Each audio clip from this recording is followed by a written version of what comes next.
नमस्कार साथियों, आप सबका स्वागत है ठाकुर क्लासेस में। तो दोस्तों, आप सबको पता है मैं इस चैनल पर डेली 15 से 20 मिनट का एक वीडियो डालता हूं जो किसी भी इलेक्ट्रिकल बंदे के लिए बहुत ही इंपॉर्टेंट होता है। तो चलिए साथियों, आज का सेशन स्टार्ट करते हैं। जैसे कि डेस्कटॉप पे आप देख पा रहे हैं, मेरा पहला क्वेश्चन क्या होना चाह रहा है, देखिए कि एक ट्रांसफार्मर में कौन सी क्षति होती है। तो देखिए, ट्रांसफार्मर बहुत ही इंपॉर्टेंट पार्ट है अपने इलेक्ट्रिकल का, ठीक है, स्पेशली आईटी वालों के लिए, क्योंकि दोस्तों ट्रांसफार्मर बहुत इंपॉर्टेंट रखता है, ठीक है। तो बोलना चाह रहा क्वेश्चन अपना कि एक ट्रांसफार्मर में कौन सी क्षति नियत होती है, मतलब कि स्थिर होती है। तो स्थिर क्षति कौन सी होती है दोस्तों, इसमें स्थिर क्षति होती है आयरन लॉस, जिसको बोलते हैं कोर लॉस भी बोलते हैं, ठीक है, आयरन लॉस। तो ये क्या होता है, ये अपना स्थिर होता है, ठीक है। यहाँ पे देखिए इसका आंसर आ जाएगा आयरन। और एक होती है इसमें क्षति परिवर्ती क्षति, जिसको क्या बोलते हैं कॉपर लॉस, जो क्या होता है दोस्तों अस्थिर क्षति होती है, ठीक है। तो क्वेश्चन आपको क्लियर हो गया होगा। आगे देखिए नेक्स्ट क्वेश्चन क्या बोलना चाह रहा है।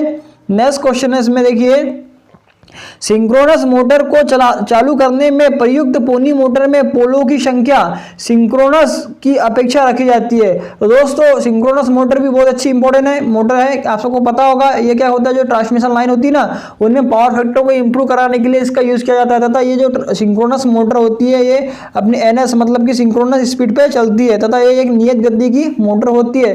तथा साथियों, जो सिंक्रोनस मोटर होती है, लीडिंग, लेगिंग तथा यूनिटी तीनों पावर फैक्टर पे काम करती है। लेकिन क्वेश्चन है अपना, देखिए क्या बोला जा रहा है, सिंक्रोनस मोटर को चालू करने के लिए आप सबको पता होगा कि 3 प्रकार की मेथड होती है। पोनी मोटर भी उसमें एक मेथड है, जो क्या करती है, सिंक्रोनस मोटर को स्टार्ट करने के लिए यूज किया जाता है, ठीक है। तो क्वेश्चन बोलना चाह रहा दोस्तों कि सिंक्रोनस मोटर को चालू करने में प्रयुक्त पोनी मोटर की संख्या, जो पोलों की संख्या होती है ना पोनी मोटर में, तो वो क्या होता है अपेक्षाकृत एक जोड़ा कम रखी जाती है दोस्तों। उसमें क्या जाएगा, एक जोड़ा कम रखी जाती है, ठीक है। ये क्वेश्चन अच्छा है, याद रखिएगा, ठीक है। आगे देखिए नेक्स्ट क्वेश्चन क्या बोलना चाह रहा है कि भारतीय मानकों के अनुसार लाइट या फैन में एक परिपथ में अधिकतम कितने उपभोग बिंदु होते हैं। वायरिंग का क्वेश्चन है, बहुत अच्छा क्वेश्चन है। तो कितने होते हैं साथियों, 10 होते हैं, ठीक है। और इसमें क्या होता है, ये 800 वाट रखा जाता है, ठीक है। 10 उपभोग बिंदु तथा 800 वाट रखा जाता है, ठीक है। अगर आपको सपोज दैट वह पावर का पूछता है, तो उसमें क्या करना है आपको दोस्तों, उसमें आ जाएगा अपना 3000 वाट तथा उपभोग बिंदु कितने होते हैं, 2 होते हैं, ठीक है। याद रखिएगा, इंपॉर्टेंट है। इसका आंसर आ रहा है अपना 10। आगे देखिए नेक्स्ट क्वेश्चन क्या बोलना चाह रहा है। नेक्स्ट क्वेश्चन है, स्टार संयोजन में 415 वोल्ट फेज वोल्टेज की लाइन वोल्टेज का मान क्या होगा। अब देखते हैं, पहली बात तो आपको पता होना चाहिए स्टार में फेज वोल्टेज कितना होता है। देखिए मैं यहाँ पे लिख रहा हूँ, ठीक है। तो फेज वोल्टेज VPH क्या हो जाएगा दोस्तों, स्टार में VL मतलब कि लाइन वोल्टेज अपॉन के √3 होता है, ये याद रखिएगा, ठीक है। तथा स्टार में लाइन करंट बराबर फेज करंट होता है ना। तो देखिए अभी क्या बोला अपने को उन्होंने, 415 वोल्ट फेज वोल्टेज है ना, 415 फेज वोल्टेज है, ठीक है। मतलब कि जो यहाँ पे मैंने 415 लिखा हो ना, तो ये कितना आ जाएगा, 415 फेज वोल्टेज, ठीक है। क्या बोल रहा है, लाइन वोल्टेज का क्या होगा। देखिए 415 वोल्टेज फेज वोल्टेज की लाइन वोल्टेज का क्या होगा। तो ये लाइन वोल्टेज का क्या हो जाएगा, तो हमको इसका मतलब लाइन वोल्टेज निकालना है। तो देखिए लाइन वोल्टेज बराबर क्या हो जाएगा, VL बराबर क्या हो जाएगा दोस्तों, √3 इंटू के फेज वोल्टेज हो जाएगा ना, VPH, ठीक है। फेज वोल्टेज का मान दिया हुआ है, कितना दिया हुआ है यहाँ पे देखिए, √3 इंटू के क्या हो जाएगा, 415 हो जाएगा।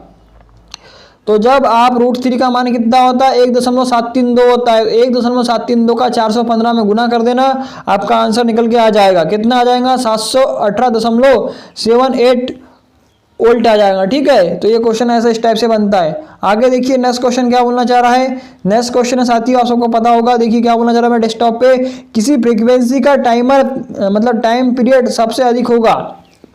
मतलब यहाँ पे ऑप्शन दिए हुए हैं, तो वह कौन सी फ्रीक्वेंसी जिसका टाइम पीरियड सबसे अधिक होगा।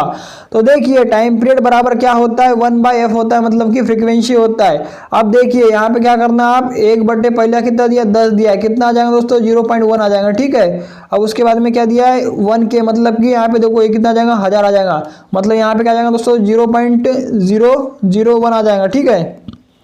तो ये अभी सब में आप करके देखना, तो आपका जो आंसर सबसे बड़ा आंसर कौन सा आ जाएगा, क्योंकि 0.1 है इन सबसे बड़ा है, तो इसलिए इसका आंसर क्या आ जाएगा दोस्तों, 10 हर्ट्ज इसका आंसर आ जाएगा, ठीक है। क्योंकि बताया आपको फ्रीक्वेंसी बराबर क्या होता है, देखिए फ्रीक्वेंसी बराबर क्या होता है, 1/t होता है, टाइम पीरियड है ना। या फिर आपको टाइम पीरियड पूछा तो टाइम पीरियड को इधर खसका देना, पी को यहाँ रख देना, ठीक है, समझ गए होगे आप। आगे देखिए क्या बोला जा रहा है कि 100 व 200 वाट के 2 लैंपों को 250 वोल्ट के श्रेणी क्रम में जोड़ा है, कौन सा लैंप धीमा जलेगा। देखिए इन्होंने पहली बात तो कौन से क्रम में जोड़ा साथियों, श्रेणी क्रम में जोड़ा है, ध्यान दीजिएगा। अगर समांतर क्रम में जोड़ता, दोनों को वोल्टेज बराबर मिलता, दोनों बराबर प्रकाश देते, लेकिन इन्होंने क्या कर दिया, उनको बेचारे को क्या कर दिया है, अपना जो 100 वाट का लैंप है और एक क्या है 200 वाट का लैंप है, दोनों को क्या कर दिया, श्रेणी में जोड़ दिया। ठीक है, श्रेणी में जोड़ दिया, जिस कारण क्या हुआ, यहाँ पे देखिए 250 वोल्ट है, जिसमें क्या होता है दोस्तों, ये जो अपना धारा जो जाती है, आप देखिए अपना जो श्रेणी परिपथ होता है उसमें धारा को जानने के लिए एक ही मार्ग होता है। तो ये जो 100 वाट का लैंप है ना, ये जो क्या करता है दोस्तों, अपने मान मतलब देखिए 100 वाट का है ना, तो ये क्या करता है अपने मान से मतलब 44 वाट का वोल्टेज को, ये मतलब पावर को ड्रॉप कर लेता है। अभी मैं आपको निकाल के बताऊंगा। और जो अपना 200 वाट वाला है दोस्तों, ये केवल 22 वाट का ही पावर को ड्रॉप कर पाता है, जिस कारण से क्या होता है, जो अपना 100 वाट का लैंप है वो अधिक प्रकाश देता है, तथा जो अपना 200 वाट का लैंप है वो क्या करता है, धीमा प्रकाश देता है। ठीक है, तो इसीलिए जो इसका आंसर क्या आ जाएगा दोस्तों, 200 वाट आ जाएगा। अब इसकी रही बात निकालने की, तो इसके लिए आपको सबसे पहले क्या करना पड़ेगा, देखिए आपको पहले इनका रेजिस्टेंस निकालना पड़ेगा। तो रेजिस्टेंस बराबर क्या होता है, V अपन के P हो जाएगा, क्योंकि आप सबको पता है P बराबर क्या होता है दोस्तों, V का स्क्वायर अपन के R होता है ना, इस फार्मूले से। तो देखिए जब आप इनका रेजिस्टेंस निकाल लेंगे, देखिए V कितना दिया हुआ है 250 का स्क्वायर है ना, तो ये दोनों का गुना हो जाएगा, बटे के P कितना दिया हुआ है, 100 दिया हुआ है। ठीक है, 100 दिया, पावर 100 दिया हुआ ना पहले का, है ना।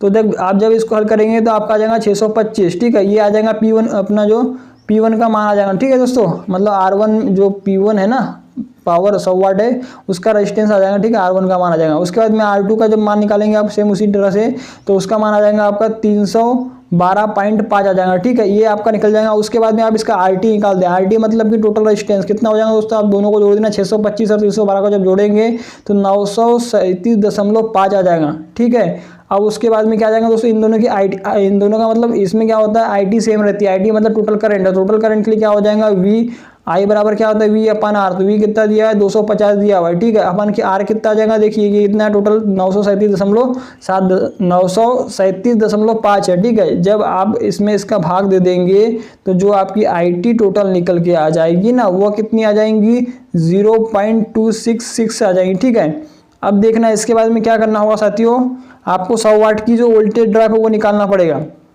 तो 100 वाट की वोल्टेज ड्रॉप क्या हो जाएंगी, V बराबर क्या होता है, IR होता है। ठीक है, अब इसमें आपको पता है 0.266 क्या आई थी अपनी I आई थी, वो सबके लिए सेम होगी, लेकिन जो इसका रेजिस्टेंस था कितना था, 625 था। ठीक है, तो जब आप इसका मल्टीपल करेंगे तो आपका 166 पॉइंट कुछ आएगा, 166 पॉइंट ये आ जाएगा। ये कितना आ जाएगा दोस्तों, इसका अपना वोल्टेज ड्रॉप आएगा। इसी प्रकार से आप जब 200 वाट का भी निकाल लेंगे तो उसका आ जाएगा 83, कितना आ जाएगा दोस्तों, 83.33।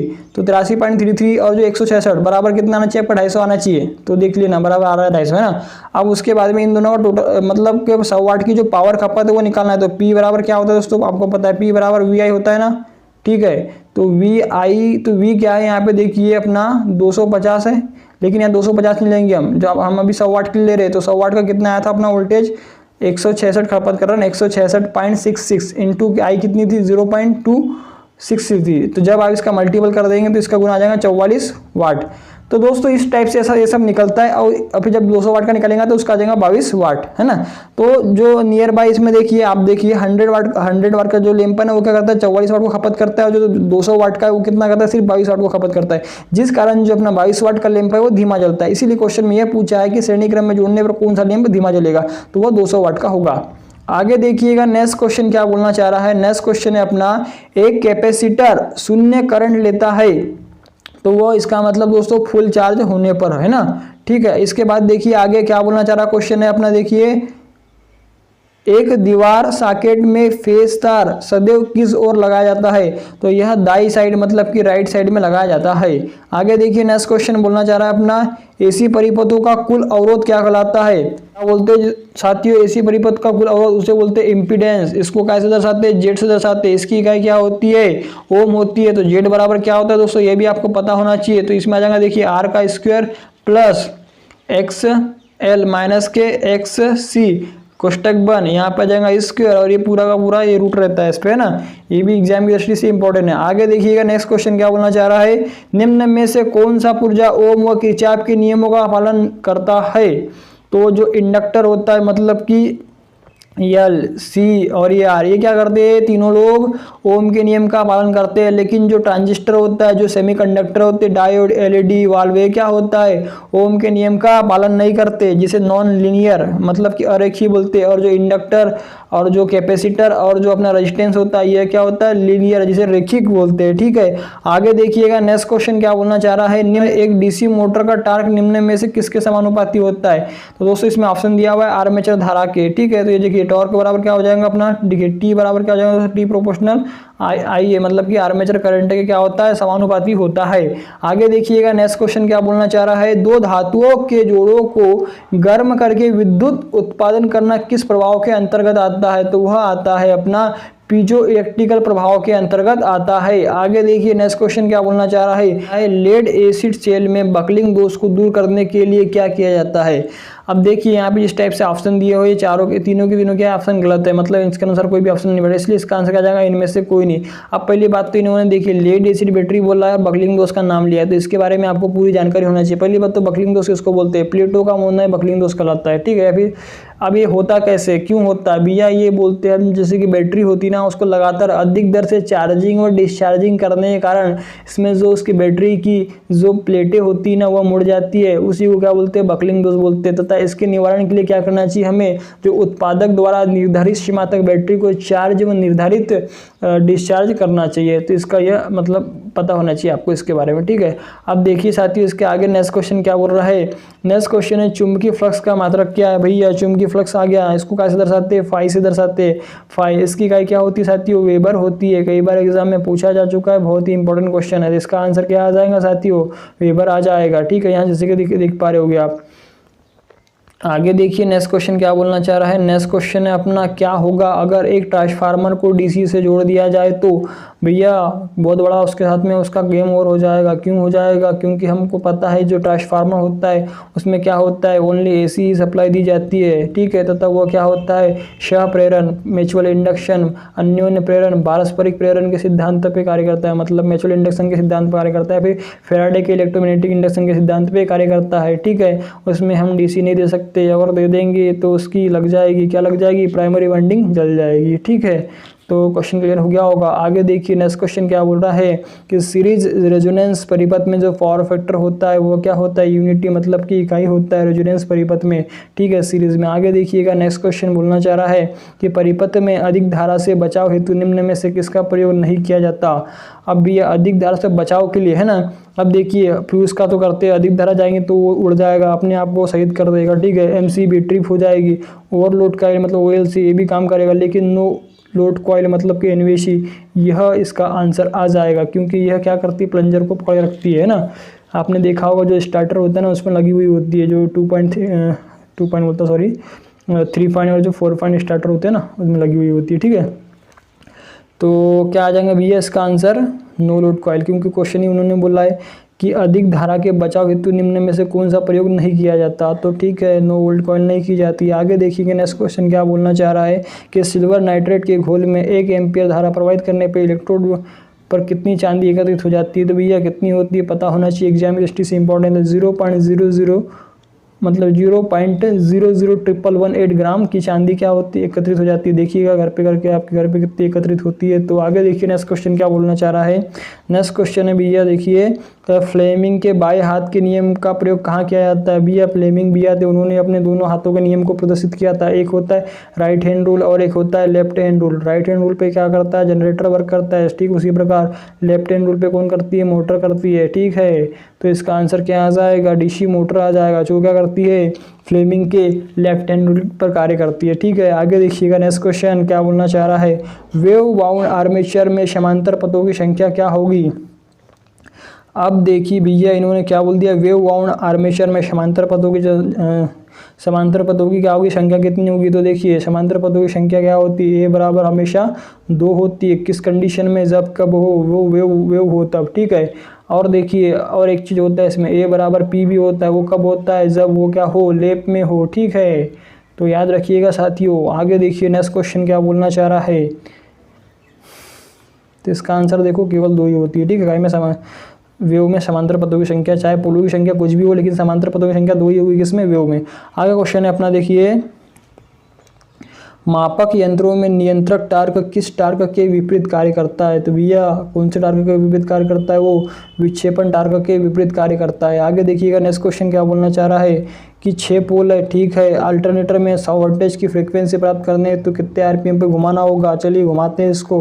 तो देखिए एन बराबर क्या होता है, स्पीड बराबर क्या होता है 120 मतलब कि 120 एफ अपान के पी होता है। पी कितना दिया हुआ है 6 दिया हुआ है, इंटू के कितना 50 नहीं है, कितना दिया हुआ है देखो 100 दिया हुआ है, 100 का इसमें गुना कर देना, ठीक है। 6 का 6 14 12 हो जाएगा, 2 ही आ जाएगा मतलब 20 और 20 गुणित 100 कर देना, मतलब इसका मतलब कितना आ जाएगा दोस्तों 2000 आ जाएगा, ठीक है। तो इसका आंसर देखिए कितना आ जाएगा 2000 आ जाएगा ना। नेक्स्ट क्वेश्चन है भैया 1 वोल्ट अपॉन 1 कूलम कहलाता है। तो देखिए हम आपको पूरा का पूरा बताते हैं इसमें 1 एफ मतलब कि 1 फेरेड बराबर क्या होता है 1 क्यू अपान के 1 वोल्ट होता है। एग्जाम की दृष्टि से इम्पोर्टेंट है। सपोज आपको वो पूछता है 1 हेनरी बराबर क्या होता है। 1 हेनरी मतलब कि 1 एच बराबर क्या होगा दोस्तों, तो वो हो जाएगा जस्ट इसका अपोजिट हो जाता है, मतलब कि 1 वोल्ट अपान के 1 कूलम हो जाएगा। तो इसका आंसर क्या आ जाएगा 1 हेनरी इसका आंसर आ जाएगा। आगे देखिए इन्होंने 1 जूल लिखा है, तो 1 जूल बराबर क्या होता है साथियों, 1 जूल बराबर होता है 1 न्यूटन मीटर होता है, ठीक है। ये भी क्वेश्चन इंपॉर्टेंट है, ठीक है। और जो ये ओम लिखा हुआ है ये रेजिस्टेंस मतलब जो होता है ना उसकी इकाई होती है प्रतिरोध, ठीक है। आगे और कौन सा क्वेश्चन है भी गैस में देख पा रहे होगे आप कि एक अल्टरनेटर ओवर एक्साइटेड कहाँ जाता है यदि वह कार्य करे, मतलब कि जब वो लीडिंग पावर फैक्टर पर कार्य करेगा तो वह क्या होगा ओवर एक्साइटेड होगा। आगे देखिए नेक्स्ट क्वेश्चन क्या बोलना चाह रहा है, सिरोपरि लाइनों में खंभों कितना भाग भूमि में दबा हुआ रहता है, मतलब जब हम सिरोपर लाइन को खड़ी करते हैं तो उसमें जो अपना खंभा होता है पोल होता है उसका जो ज़मीन के अंदर में भाग होता है कितना दबा हुआ रहता है, तो 1/6, ठीक है। दबा हुआ मतलब कि गड्ढा मतलब वहाँ पे दबेगा, तो इसका आ जाएगा 1/6 भाग आ जाएगा, ठीक है। तो दोस्तों आज के भी अपने 25 क्वेश्चन मैंने आपको क्लियर करा दिया, ठीक है। देखिए आज के अपना क्वेश्चन था 1542वां क्वेश्चन है, ठीक है। मतलब कि मैं ऑलरेडी आपको इतने क्वेश्चन करा चुका हूँ जो कि मैं डेली इसमें एक अपना 15 से 20 मिनट का एक वीडियो डालता हूँ, ठीक है। तो दोस्तों इसी टाइप की वीडियो डेली देखने के लिए अपने वीडियो को अपना जो वीडियो है अपना जो चैनल है उसको जरूर सब्सक्राइब करें तथा दोस्तों को भी शेयर करें। तो दोस्तों आप सबको मेरा प्यार भरा धन्यवाद।